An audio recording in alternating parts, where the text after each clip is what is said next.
Ami Renardo, aujourd'hui on va faire un petit tour du côté de la Chine et ce avec le jeu Xiangxia. Alors ici on est sur un jeu de gestion pour 1 à 4 joueurs et avec des parties d'environ 1h30, 2h. Dans ce jeu vous allez incarner des nobles qui cherchent tout simplement à accroître leur prestige. Pour cela vous allez nommer des gouverneurs et vendre des marchandises aux navires de commerce. Mais pour autant il ne faut pas oublier les guerriers nomades qui viendront vous envahir. Et c'est pourquoi vous allez devoir ériger vos défenses pour vous protéger. Et très rapidement, vous allez voir qu'il y a un petit côté semi-coopératif. Alors certes, dans le jeu, vous serez chacun pour soi, en tentant de devenir le meilleur gouverneur, mais il faut savoir qu'une attaque de nomades mal gérée, ou voire même non gérée, peut avoir des effets dévastateurs sur votre jeu. Et la meilleure façon de contrer ça, c'est d'unir vos forces. Et sans plus attendre, voyons toutes les règles plus en détail. Dans le jeu, vous allez retrouver un plateau principal qui est divisé en 4 parties. Vous avez en haut 4 pistes pour les guerriers nomades. À chacune des manches, vous allez révéler une carte et ils vont pouvoir progresser sur leur piste, tout en augmentant leur puissance. Et ce jusqu'au moment fatidique où ils atteignent la case finale, ce qui va alors déclencher une attaque vers la fin de la manche. Vous aurez ensuite cette partie-là composée de 7 régions, où vous allez pouvoir déjà retrouver 2 types de bâtiments. Des bâtiments noirs qui sont des bâtiments de revenus. Une fois revendiqués, vous allez pouvoir récupérer votre gain à chaque phase de revenus. Et vous avez à côté de ça des bâtiments rouges qui vous donneront un petit effet pour l'ensemble de la partie. Lors de la mise en place, chacun de ces bâtiments est associé à une tuile bonus que vous allez pouvoir récupérer et mettre près de votre plateau. Vous pourrez lors d'une action gratuite jouir de son bonus avant de retourner cette tuile. Et à côté de ça, vous avez des tuiles bonus un peu spéciales qui sont les tuiles de jade. Ces tuiles-là iront sur des emplacements dédiés de votre plateau personnel. Vous avez ensuite cette ligne qui est constituée de 3 barges. Au cours de la partie, vous allez pouvoir envoyer des ouvriers et vous allez ainsi pouvoir récupérer des ressources immédiatement et lors de chaque phase de revenu. Et enfin, tout en bas, vous avez les 4 pistes palais. Vous allez pouvoir progresser sur chacune d'elles et à certains moments, vous allez pouvoir récupérer des tuiles bonus. Et arrivé au sommet, vous allez pouvoir débloquer certaines capacités. Et à la fin de la partie, en fonction de votre classement sur ces pistes, vous allez pouvoir gagner des points supplémentaires. Et vous aurez bien sûr un plateau personnel. A noter que dans le jeu, vous allez retrouver 4 plateaux recto-verso avec chacun des actions de commerce différentes, ce qui vous permettra d'avoir un départ asymétrique. Vous avez commencé la partie avec un bâtiment noir qui va vous donner des ressources lors de la phase de revenu. Ici, vous avez des éléments de fortification que vous allez pouvoir construire pour ériger votre défense contre l'attaque des nomades. Vous avez des ouvriers que vous allez pouvoir envoyer dans les différentes parties du plateau principal, pour ainsi former des soldats pour améliorer votre défense, les envoyer sur une barge pour récupérer des ressources, ou bien les envoyer dans les régions pour les nommer en tant que gouverneur, et ainsi récupérer des bâtiments. Vous avez 3 jetons d'action que vous allez pouvoir utiliser lors de la phase d'action, donc vous allez pouvoir en faire 3 au minimum. Ici vous avez des éléments pour commercer avec les navires, vous allez pouvoir récupérer des ressources en échange d'autres. À ce niveau-là, vous avez cette fameuse piste où vous allez pouvoir poser vos tuiles statue de jade, plus vous en avez, plus vous marquerez des points en fin de partie. Et ici vous poserez vos autres tuiles bonus. En tant qu'action gratuite, vous pourrez les retourner et jouir de leur effet. Et enfin, vous allez commencer la partie avec 3 cartes objectifs. Vous pourrez soit les défausser pour récupérer la récompense inscrite en haut, ou bien les conserver et à la fin de la partie, vous allez pouvoir scorer les points indiqués. Ceci étant dit, dans une partie de Xiangxia, vous allez effectuer 4 manches, à l'issue desquelles le joueur avec le plus de points de prestige remporte la partie. Et chacune des manches se divise en 5 phases. Vous aurez une phase de préparation, une phase de revenu, une phase d'action, une phase d'attaque, et vous allez terminer avec une phase d'entretien. Et vous serez prêt à enchaîner sur la manche suivante. Lors de la phase de préparation, vous allez commencer par révéler les tuiles bonus sur la piste, et tuiles que vous allez pouvoir récupérer à la fin de la phase d'action. Vous allez également piocher une carte attaque nomade, et sur chacune des 4 pistes, vous allez faire progresser le chef du nombre de cases indiqué sur la première ligne. Et vous allez augmenter le marqueur de puissance en rouge du nombre indiqué sur la deuxième ligne. Vous passerez ensuite à la deuxième phase qui est donc la phase de revenu. Pour commencer, pour chacun de vos ouvriers sur une barge, vous allez gagner une ressource du type correspondant. Donc logiquement, aucune ressource n'est collectée lors de la première manche.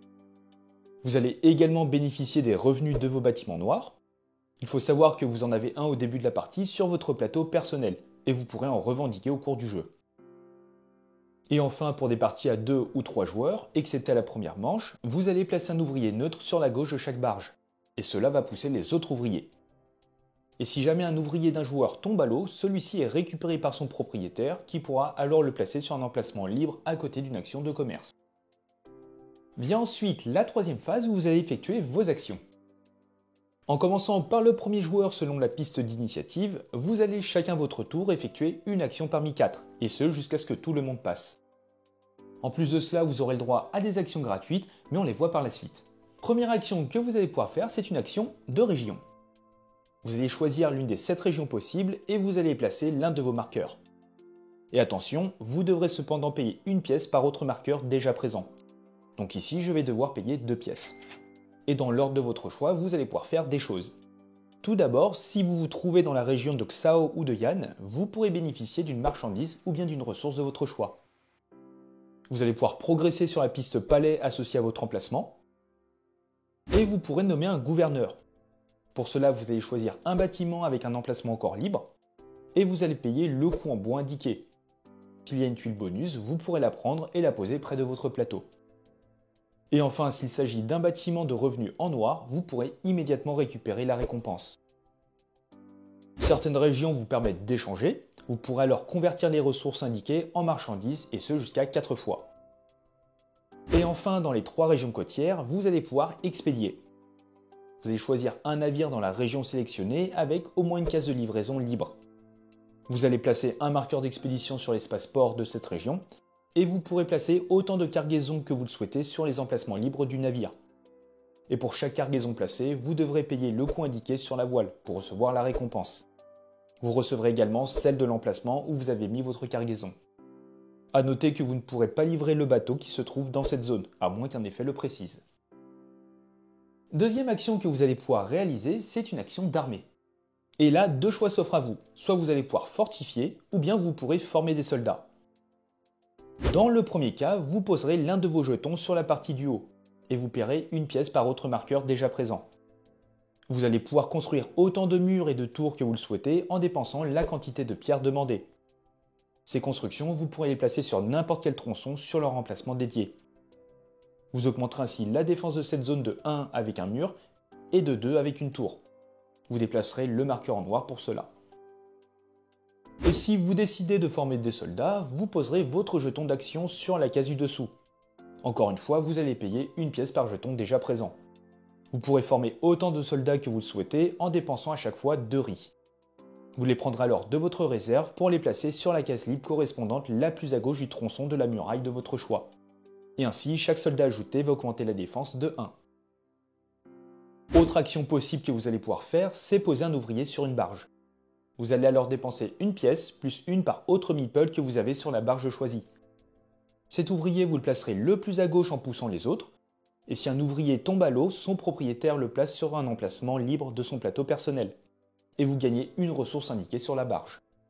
Pour rappel, vous allez en gagner d'autres lors de la phase de revenu pour chaque ouvrier que vous avez dessus.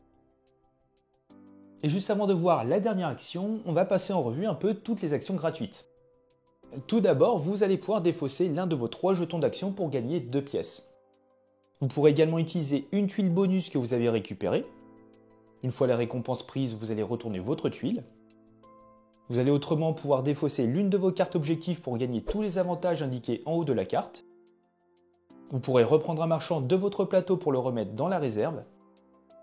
Et si toutes les cases adjacentes à une action commercée sont occupées, vous pouvez les reprendre pour résoudre son effet. Et on revient sur la dernière action qui est passer. Si vous décidez de le faire, vous placerez votre marqueur sur la case la plus haute possible de la rangée d'à côté.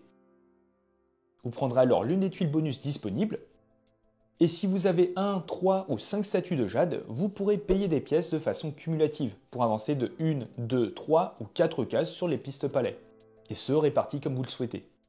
Vous devrez ensuite attendre la manche suivante pour pouvoir effectuer de nouvelles actions.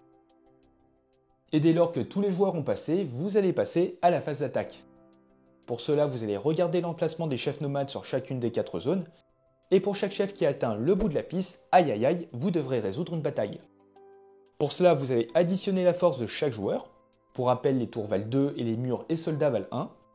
Et le joueur avec la force la plus élevée va gagner 7 points, 4 pour le deuxième et 2 pour le troisième. En cas d'égalité, c'est celui qui a posé le soldat le plus à gauche sur le tronçon qui l'emporte. Ensuite, pour chaque tour, vous allez réduire la force de l'attaquant de 2. Et pour chaque mur, vous allez réduire la force de 1. Et si elle est réduite à 0, c'est une victoire. Sinon, en commençant par le soldat le plus à gauche, puis en poursuivant vers la droite, vous allez renvoyer les soldats dans les réserves respectives.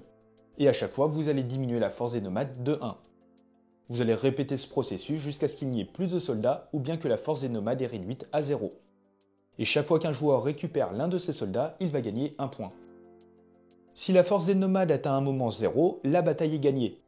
Et sinon, s'il n'y a plus de soldats et que la puissance est toujours supérieure à 0, c'est perdu. Dans ce dernier cas, vous allez déplacer le chef le long de la route après la muraille, et ce jusqu'au prochain bâtiment. Tous les ouvriers vont retourner dans la réserve de leur propriétaire et vous allez ajouter un coût additionnel à ce bâtiment, avant de remettre une tuile bonus si la case est vide. Vous allez diminuer ensuite la force des nomades du nombre indiqué sous le bâtiment. Si la force est réduite à 0, l'attaque s'arrête. Et sinon, le chef poursuit son chemin, et vous allez réitérer le processus. Si tous les bâtiments ont été pillés et que la force n'est toujours pas descendue à 0, chaque joueur va soit perdre une pièce, ou bien 3 points pour chaque point de force restant. Une fois l'attaque terminée, que ce soit une victoire ou bien une défaite, le joueur qui a gagné le plus de points au début de l'attaque va gagner un point supplémentaire par ouvrier qui lui reste sur la route attaquée. Le chef nomade retourne sur la case de départ de sa route et vous allez réinitialiser le marqueur de force en le plaçant sur la case indiquant la manche suivante. Et vous ajusterez également le marqueur de défense. Et dès lors que toutes les attaques ont été résolues, vous allez passer à la phase d'entretien. Vous allez défausser les tuiles bonus restantes à côté de la piste manche. Vous allez reprendre vos marqueurs d'action. Et vous allez défausser toutes les tuiles navires de la région de Yann ainsi que les navires dont toutes les cases livraison sont occupées. Vous allez faire glisser le reste vers le haut et révéler de nouveaux navires dans les ports vides. Enfin, vous allez remettre les marqueurs sur la piste ordre du tour en cours. Et à l'issue des 4 manches, vous allez passer au décompte des points. À vos points déjà gagnés, vous allez ajouter les points de vos statues de jade. En fonction de votre position sur chaque piste palais, vous allez gagner 7 points si vous êtes en premier, 4 si vous êtes deuxième et 2 si vous êtes troisième. Vous pourrez décompter jusqu'à 3 cartes objectifs de votre main. Et enfin, vous allez gagner 1 point par lot de 5 ressources, marchandises et pièces restantes, quelle que soit la combinaison. Et le joueur avec le plus de points remporte la partie. Et il faut savoir que dans une partie à 2 joueurs, vous allez également jouer avec un automa, qui va simuler la prise de position dans les régions et accessoirement vous aider dans la défense. L'automa va jouer 3 tours à chaque manche et il sera constamment 3ème pour l'ensemble de la partie. À chaque phase de préparation, vous allez placer 3 cartes automa face cachée, excepté la deuxième carte. Et sur celle-ci, vous allez retrouver les différentes actions qu'il va effectuer durant son tour, lors de la phase d'action. Et actions que vous allez effectuer de haut en bas avant de défausser la carte. Il pourra ainsi se poser dans une région, progresser sur les pistes palais, prendre des slots de navires, placer des ouvriers sur les barges et placer des soldats et murailles pour défendre le royaume.